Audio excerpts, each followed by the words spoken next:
ನಂದನಾಕುಲ ನಂದಗೋಕುಲ.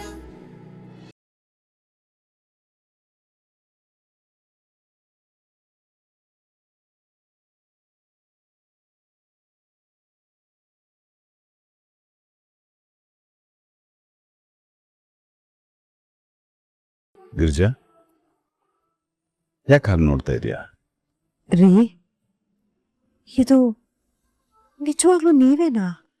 ಅಂದ್ರೆ ಅಲ್ಲ, ನಮ್ಮ ಮಕ್ಕಳೆಲ್ಲ ಶ್ರೀಕಂಠಕ್ಕೆ ಹೊಡೆದ್ರು. ನಮ್ಮ ಅಣ್ಣಂದ್ರು ಹೋಗಿ ಪೊಲೀಸ್ ಕಂಪ್ಲೇಂಟ್ ಕೊಟ್ರು. ಮನೇಲಿ ಆಗ್ತಾನೆ ಚಪ್ರಶಾಸ್ತ್ರ ಮುಗ್ದು ನಾಂದಿ ಶಾಸ್ತ್ರ ನಡೀತಿತ್ತು. ಆಗ ಪೊಲೀಸ್ ಅವರು ಮನೆಗೆ ನುಗ್ಗಿ ಮಕ್ಕಳನ್ನೆಲ್ಲ ಪೊಲೀಸ್ ಸ್ಟೇಷನ್ಗೆ ಎಳ್ಕೊಂಡು ಹೋದ್ರು. 3 ಮಕ್ಕಳು ಬೆಳಗಿಂದ ಸಾಯಂಕಾಲದವರೆಗೂ ಪೊಲೀಸ್ ಸ್ಟೇಷನ್ ಅಲ್ಲೇ ಇದ್ರು. ಇದನ್ನೆಲ್ಲ ನೋಡಿ ನೀವು ಮನೆಗೆ ಬಂದು 3 ಮಕ್ಕಳಿಗೆ ಬೈತೀರಾ ಅಂತ ತುಂಬಾ ಹೆದರ್ಬಿಟ್ಟಿದ್ದೀರಿ. ಅದಕ್ಕೆ ನೀವು ಮಕ್ಕಳನ್ನ ಬೈಯೋದಕ್ಕಿಂತ ಮುಂಚೆ ನಾನೇ ಬೈದ್ಬಿಟ್ರೆ ಆಗ ನೀವ್ ಸುಮ್ಮನಾಗ್ತೀರಾ ಅನ್ಕೊಂಡ್ರೆ ನೀವ್ ಬಂದ್ ನನ್ನ ಬಾಯ ಮುಚ್ಚಿಸ್ಬಿಟ್ರಿ.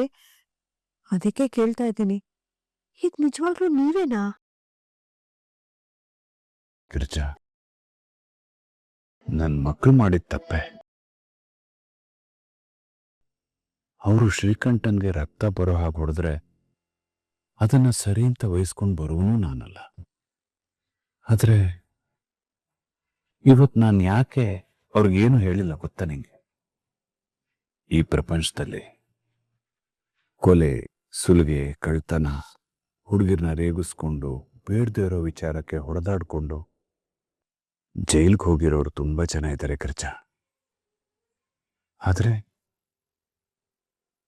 ನನ್ನ ಮಕ್ಕಳು ಯಾರೋ ಒಬ್ಬ ನನ್ನ ಮೇಲೆ ಕೈ ಮಾಡ್ದ ಅಂತ ಅವನಿಗೆ ಹೊಡೆದು ಸ್ಟೇಷನ್ಗೆ ಹೋದ್ರು. ಹೊಡೆದಾಟದ ಪರಿಣಾಮ ಏನಾಗತ್ತೆ ಅಂತ ಗೊತ್ತಿದ್ರು ನನ್ನ ಮಕ್ಕಳು ಈ ಕೆಲಸ ಮಾಡಿದ್ದಾರೆ ಅಂದ್ರೆ ಅದಕ್ಕೆ ಕಾರಣ ಏನಿರ್ಬೋದು ಗಿರ್ಜಾ? ಅವ್ರಿಗೆ ನನ್ನ ಮೇಲಿರೋ ಪ್ರೀತಿ, ಭಕ್ತಿ, ಗೌರವ ಗಿರ್ಜಾ. ಒಬ್ಬ ಅಪ್ಪನಾಗಿ ಮಕ್ಕಳು ತನ್ನನ್ನು ಎಷ್ಟು ಪ್ರೀತಿ ಮಾಡ್ತಾರೆ ಅಂತ ಗೊತ್ತಾದ್ಮೇಲೂ ಅವ್ರಿಗೆ ಬೈಯಕ್ಕೆ ಹೇಗೆ ಮನ್ಸು ಬರುತ್ತೆ ಗಿರ್ಜಾ?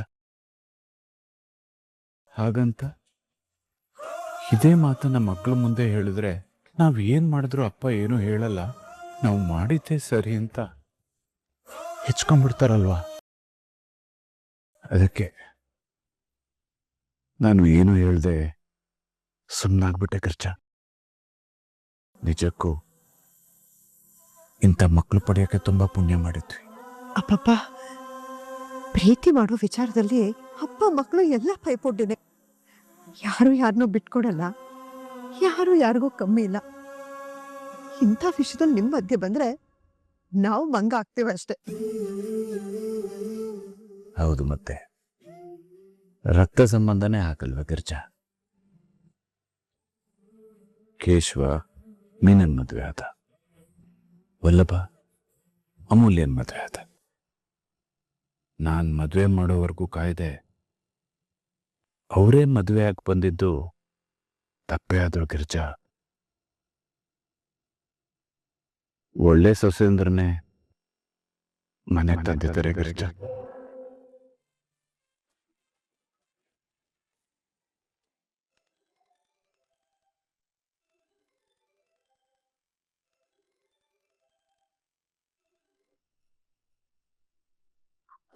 ಹಲೋ ಮಾಧವ, ನೀನ್ ಹುಷಾರಾಗಿದ್ಯಾ ತಾನೇ? ಹಾ, ಮತ್ತೆ ಬೆಳಿಗ್ಗೆಯಿಂದ ನಿಂಗೆ ಫೋನ್ ಮಾಡ್ತಾ ಇದ್ದೀನಿ. ಯಾಕೆ ನನ್ ಕಾಲ್ ಪಿಕ್ ಮಾಡ್ತಾ ಇಲ್ಲ ನೀನು? ಹಲೋ ಮಾಧವ, ಹಾ, ನಿನ್ನೆ ಕೇಳ್ತಾ ಇರೋದು, ಏನಾಯ್ತು? ಏನೂ ಇಲ್ಲ, ಸ್ವಲ್ಪ ಬ್ಯುಸಿ ಇದ್ದೆ, ಸಾರಿ.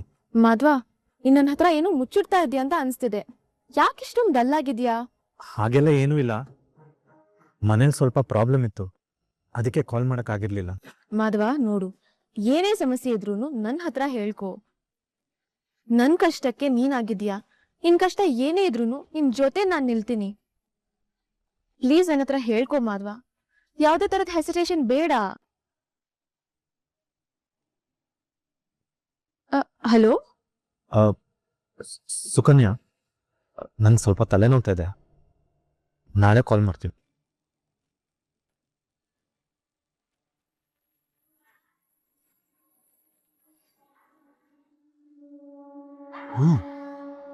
ಸ್ಟೇಷನಲ್ಲಿ ಏನಾಯ್ತು ಗೊತ್ತಾ ಗಿರಿಜಾ? ನಮ್ಮ ಬಾವಿ ಸೊಸೆ ಪ್ರಿಯಾ ಅವಳೇನು ಕಮ್ಮಿ ಇಲ್ಲ. ಅವಳು ಅವರಪ್ಪ ಅಮ್ಮ ಎಲ್ಲ ಬಂದಿದ್ರು. ನಾವಾದ್ರೂ ಕೂಡ ಸ್ಟೇಷನ್ ಮೆಟ್ಲು ಹತ್ತಿರೋರ್ ಸಂಬಂಧ ಬೇಕೋ ಬೇಡವೋ ಅಂತ ಯೋಚನೆ ಮಾಡ್ತಿದ್ವೋ ಏನೋ. ಆದ್ರೆ ಅವರು ಸ್ವಲ್ಪನೂ ಯೋಚನೆ ಮಾಡದೆ ನಮ್ಮ ಬೆನ್ನಿಗೆ ನಿಂತಿದ್ರು. ಅವರು ನನ್ನನ್ನು ವಿಚಾರಿಸ್ಕೋತಾ ಇದ್ರು, ಮಾಧವನ್ ಬಗ್ಗೆ ಕಾಳಜಿ ತೋರಿಸ್ತಾ ಇದ್ರು. ಆ ಪ್ರಿಯಾ ಅಂತೂ ಅಳ್ತಾನೆ ಇದ್ಲು.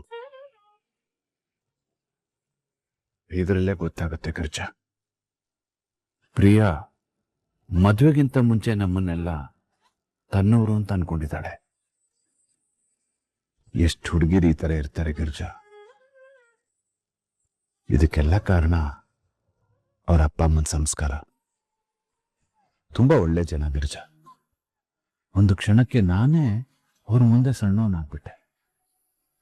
ಇವತ್ತು ನನ್ನ ಜೀವನ ಸಾರ್ಥಕ ಅಂತ ಅನ್ನಿಸ್ತಾ ಇದೆ ಗಿರಿಜಾ. ಅಪ್ಪನಿಗೋಸ್ಕರ ನಿಂತ್ಕೊಳ್ಳೋ ಮಕ್ಕಳು, ಮಾವನ ಮರ್ಯಾದೆ ಉಳಿಸೋ ಅಳಿಯ, ತವ್ರ ಮನೆಗಿಂತ ಗಂಡನ ಮನೆನೇ ಹೆಚ್ಚು ಅಂತ ತೋರಿಸ್ಕೊಟ್ಟೆ ಸೊಸೆ, ಕಷ್ಟಕ್ಕೆ ಹೆಗಲು ಕೊಡೋ ಭೀಕರು, ಇವ್ರನ್ನೆಲ್ಲ ನೋಡಿ ನನ್ನ ಮನಸ್ಸು ತುಂಬಿಡ್ತ ಗಿರಿಜಾ. ಇನ್ನು ಒಂದೇ ಒಂದು ಕೆಲಸ ಬಾಕಿ ಇದೆ ಗಿರಿಜಾ, ಮಾಧವನ ಮದುವೆ. ಯಾವುದೇ ವಿಘ್ನ ಇಲ್ಲದೆ ಅಚ್ಚುಕಟ್ಟಾಗಿ ಅದೊಂದು ಮದುವೆ ನಡೆದು ಬಿಟ್ರೆ ನನ್ನ ಜನ್ಮ ಭಾವನೆ ಗಿರಿಜಾ. ನನ್ಗಿನ್ನೇನು ಬಿಡ ಗಿರಿಜಾ, ನನ್ಗೇನು ಬೇಡ.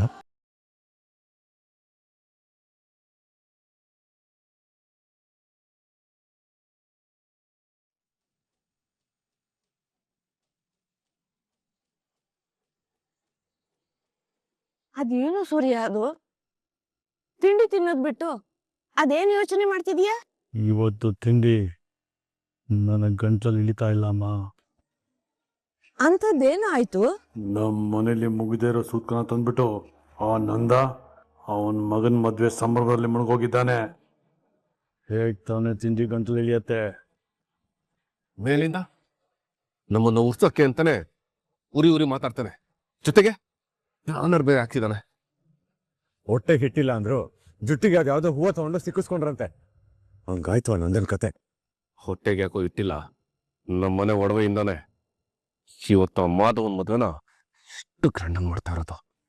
ನಮಗೆ ಊರಿಸ್ಬೇಕು ಅಂತಾನೆ ನಮ್ಮ ಪರಿಚಯದವ್ರನ್ನ ಕರ್ಸಿದಾನೆ. ಹೂನ ಆ ರಾಮಾಚಾರಿ ನಮ್ಮ ಮನೆಗೆ ಬರೋದಕ್ಕೆ ತಯಾರಾಗಿದ್ದ. ಅಷ್ಟ್ರಲ್ಲಿ ಅವ್ನು ಬಂದು ಶಾಸ್ತ್ರಕ್ಕೆ ಟೈಮ್ ಹೋಗುತ್ತೆ ಅಂತ ಕರ್ಕೊಂಡು ಹೋಗ್ಬಿಟ್ಟ. ಅಪ್ಪ, ನಾವ್ ಯಾಕಪ್ಪ ಸುಮ್ಮನಿರ್ಬೇಕು? ಶಸ್ತ್ರ ಪ್ರಯೋಗ ಮಾಡಿ ಶಾಸ್ತ್ರನೆಲ್ಲ ಹಾಳು ಮಾಡೋಣ. ಇಲ್ಲೇ ಹೊರಗೋನಕ್ಕೆ ನೆಮ್ಮದಿಯಾಗಿ ತಿನ್ನಕ್ಕಾಗೋದಿಲ್ಲ. ಶ್ರೀಕಂಠ, ಅಜ್ಜಿ, ನೀನ್ ನನ್ನ ಕಂಟ್ರೋಲ್ ಮಾಡೋದಕ್ಕೆ ಬರ್ಬೇಡ. ಆ ನಂದ ಎಷ್ಟು ಹಾರಾಡ್ತಿದ್ದಾನೆ ಅಂತ ನಿನಗೆ ಗೊತ್ತಿಲ್ಲ. ಸಾಕ್ ಸುಮ್ನಿರೋ. ಅವನ್ ಮನೇಲಿ ಅವನ್ ಮಗನ್ ಮದ್ವೆ ಮಾಡ್ತಾ ಇದ್ದಾನೆ. ನಿಮ್ಗೆಲ್ಲ ಯಾಕ್ರ ಹೊಟ್ಟೆ ಉರಿ? ನಮ್ಮ ಮನೇಲಿ ನಮ್ಮ ಮಗಳ ಮದುವೆನ ಮಾಡಕ್ ಹೋದಾಗ ಹೊಟ್ಟೆ ಉಳ್ಕೊಂಡಿದ್ಯಾರೋ? ಕೆಂಡ ಕಾರಿದ್ಯಾರೋ? ನಮ್ಮ ಕನಸನ್ನ ಬೂದಿ ಮಾಡಿದ್ಯಾರಮ್ಮ? ರೀ, ಕೋಪ ಮಾಡ್ಕೋಬೇಡ್ರಿ. ಪೊಲೀಸು ಕೇಸು ಅಂತ ಆದ್ರೆ ಮತ್ತೆ ದೊಡ್ಡ ರಂಪಾನೇ ಆಗತ್ತೆ. ನೋಡಿ, ನೀವು ಅವ್ರ ಮನೆ ಸಹವಾಸಕ್ಕೆ ಹೋಗ್ಬೇಡಿ. ಅತ್ತೆ ಹೇಳ್ತಾ ಇರೋದು ಇದೇ ಉದ್ದೇಶನೇ. ಹೌದು ಕಣೋ, ಶ್ರೀಕಂಠನಿಗೂ ಒಂದ್ ಜೀವನ ಅಂತ ಇದೆ. ನೀವು ಅವನಲ್ಲಿ ಬರೀ ದ್ವೇಷ ತುಂಬ್ತಾ ಇದ್ರೆ ಹೇಗೆ? ಆ ನಂದನ್ ಯೋಚನೆ ಬಿಟ್ಟು ನಿಮ್ ಪಾಡಿನ ಸುಮ್ನೆ ಇರಿ. ಅವನ್ ಸಹವಾಸ ಬೇಡ, ನಮ್ ಪಾಡು ನಾವ್ ಇರ್ಬೇಕು ಅಂತಂದ್ರು ಪ್ರತಿ ಹೆಜ್ಜೆ ಹೆಜ್ಜೆಗೂ ಅವನೇ ಅಡ್ಡ ಬರ್ತಾ ಇದ್ದಾನೆ. ಅಣ್ಣನ ಹುಟ್ಟದ ಬಗ್ಗೆ ನಾವು ಬ್ಯಾನರ್ ಕಟ್ಸಿದ್ವಿ ಅಂತ ಈಗ ಅವನು ಅವನ್ ಮಗನ್ ಮದುವೆಗೆ ಬ್ಯಾನರ್ ಕಟ್ಸಿದಾನೆ. ನಮಗ್ ಪರಿಚಯ ಇರೋರ್ನ ಬೇಕು ಅಂತಾನೆ ಅವ್ರ ಮನೆ ಕರೆದಿದ್ದಾನೆ. ಅವ್ನ್ ಬೇಕಾದ್ರೆ ಏನ್ ಬೇಕಾದ್ರೂ ಮಾಡ್ಬೋದು, ನಾವು ಏನು ಆಗದಿರೋ ತರ ಸುಮ್ಮನೆ ಮೂಲೆ ಕೂತ್ಕೋಬೇಕಾ? ಇಲ್ಲ, ಅದು ಸಾಧ್ಯನೇ ಇಲ್ಲ.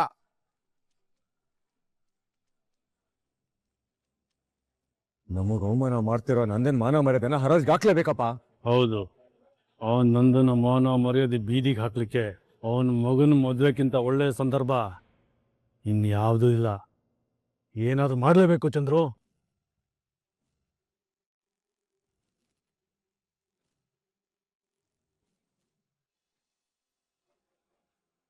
ಇದು ಯಾಕೆ ಹಿಂಗ್ ನಿಂತ್ಕೊಂಡಿದ್ದಾರೆ ಎಲ್ಲ? ಹೊಸ ಅರ್ಶನ ತಗೊಂಬಂದು ಶಾಸ್ತ್ರ ಶುರು ಮಾಡಿ ಮದುಮಗಂಗೆ ಎಷ್ಟೊತ್ತು ಕಾಯಿಸ್ತೀರಾ? ನಂದ ಸರ್, ನೀವೇ ಹಿಂಗ್ ಸುಮ್ಮನೆ ನಿಂತ್ರೆ ಹೆಂಗೆ? ಆಗಿದ್ದೆಲ್ಲ ಆಯ್ತು, ಆಗಿದ್ದೆಲ್ಲ ಒಳ್ಳೇದಕ್ಕೆ ಅನ್ಕೊಂಡು ಮುಂದಕ್ಕೆ ಹೋಗ್ಬೇಕಲ್ವಾ ನಾವು? ಹೇಗಪ್ಪ ಒಳ್ಳೇದಾಗುತ್ತೆ? ಶುಭ ಕಾರ್ಯದಲ್ಲಿ ಅರ್ಶನೇ ಚೆಲ್ಲೋಗಿದೆ, ಇನ್ನು ಒಳ್ಳೇದಾಗುತ್ತಾ? ನಾನ್ ಹೇಳ್ತಾ ಇದೀನಿ ಕೇಳಿ, ಇದು ಅಪಶಕ್ನಾನೆ.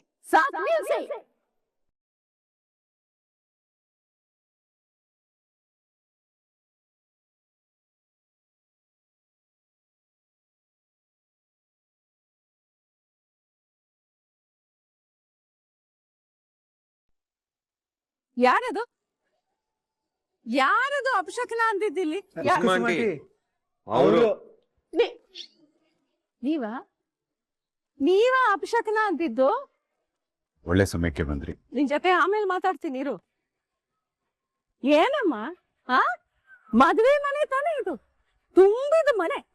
ಸಡಗರ, ಸಂಭ್ರಮ, ಸಂತೋಷ ಎಲ್ಲ ಹೇಗಿರುತ್ತೋ ಹಾಗೆ ಗಡಿಬಿಡಿ, ಆತಂಕ ಇದು ಇರುತ್ತೆ ತಾನೆ.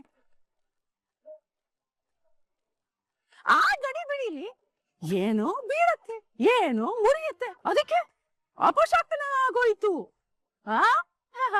ಇದು ಚೆನ್ನಾಗಿದೆ. ಮದ್ವೆ ಮನೆಯಲ್ಲಿ ಇದೆಲ್ಲ ಸಹಜ ತಾನೆ. ಅಪಶಕನ ಅಂತ ಹೇಳಿ ಹಣೆ ಪಟ್ಟಿ ಕಟ್ಟಬೇಡಿ ನೀವು.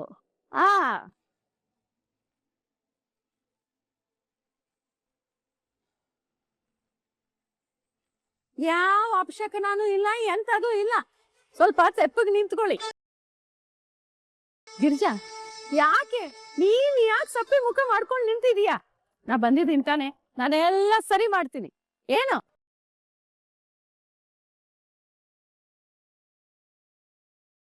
ನಂದು? ನೀನ್ ಯಾಕೋ? ಅಯ್ಯೋ ದೇವ್ರೆ, ನೀನ್ ಈ ಜಾತಕ ಅಪಶಕನ ಇದೆಲ್ಲ ಯಾವತ್ತೂ ನಮ್ದೋನಲ್ಲ. ನೀನ್ ಯಾಕೆ ಈ ತರ ಸಪ್ಪೆ ಮುಖ ಮಾಡ್ಕೊಂಡು ನಿಂತಿದೀಯ ಅಂತೀನಿ. ಆದ್ರೂ ಕುಸುಮಕ್ಕ, ಅದು ಇಲ್ಲ, ಇದು ಇಲ್ಲ. ಸರಿಗಿದಾರೆ ಗಂಡ ಹೆಂಡತಿ. ಅವ್ರೇನೋ ಅಂದ್ರಂತೆ, ಇಬ್ರು ಸಪ್ಪೆ ಮುಖ ಮಾಡ್ಕೊಂಡು ನಿಂತ್ರಂತೆ. ಈಗ ನಾ ಬಂದಿದ್ದೀನಲ್ಲ, ಎಲ್ಲಾ ಶಾಸ್ತ್ರ ಮಾಡಿಸ್ತೀನಿ. ಅಪ್ಪ ಕುಸುಮಕ್ಕ, ನೀವ್ ಬಂದ್ರಲ್ಲ, ಮನಸ್ಸಿಗೆ ನೆಮ್ಮದಿ ಆಗ್ತದೆ.